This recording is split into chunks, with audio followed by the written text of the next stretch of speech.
Hi everybody, welcome. Hello everybody, welcome back to the vlog. This is Mami John Abad. And for those who are new here, welcome to our channel.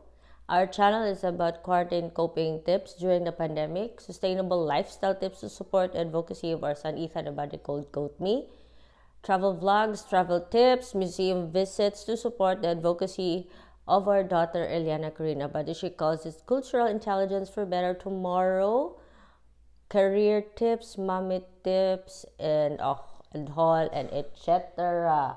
Okay, for today's vlog, we are going to show you the things that we purchased from another bookstore here. They call it, this is not sponsored, Agabugat Manoy. The meal store. So I'll show you. So for this school year, we got some bond papers.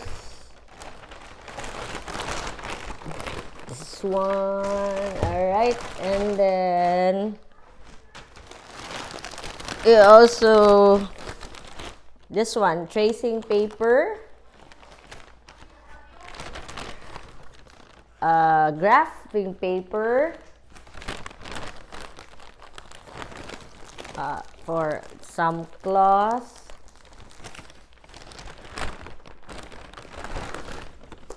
Oh, notebooks for Kuya.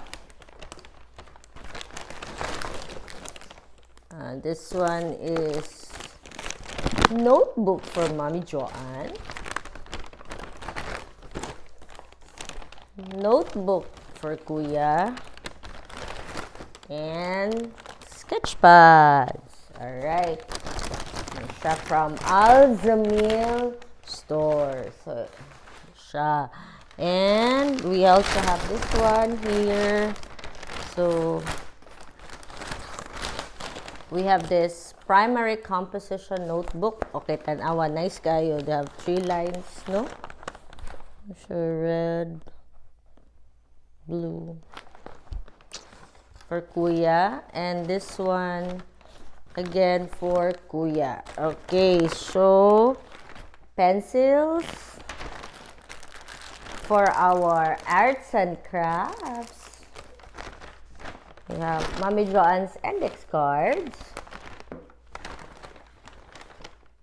pencils, glitter highlighter for Mommy Joanne. For our arts and crafts, for Mommy Joanne, for the kids DI, and of course pencils again. And we have here our nice kayo motivational stickers. So every output ako ibutang for the kids, and of course smiley.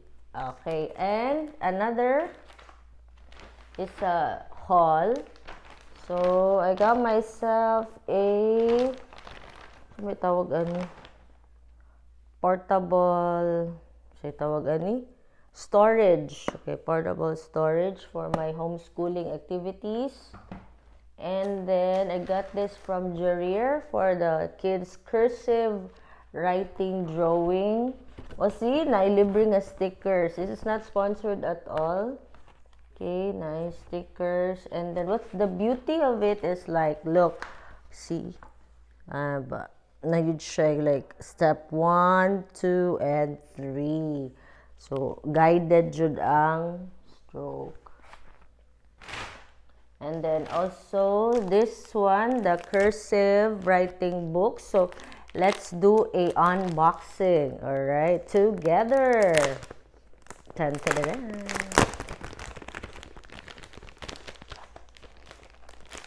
Patugon ako. Nag-meeting magugo. Alright, okay. So, what do we have here? So, they have like small booklets. Booklets ba tawag gani? 1, 2, 3, 4, 5, 6. So, 6 siya. And then, let's see ha. Ato siyang i-check. Okay. The first one is cursive writing capital, cursive writing, small letters. Wow, this is a very kanang step-by-step jud siya na writing. So, I suggest kung you're still new, if the kid is still new in cursive writing, I recommend this one. Okay, I recommend this one. Okay, kung ano siya step-by-step, capital letters, small letters, joining letters, and we have words, sentences, and then sentences. Okay, this is awesome. Okay. So, that's it for our vlog. And see you next time. And thank you for your time. Please don't forget to like and subscribe to our channel. Bye-bye for now. See you soon.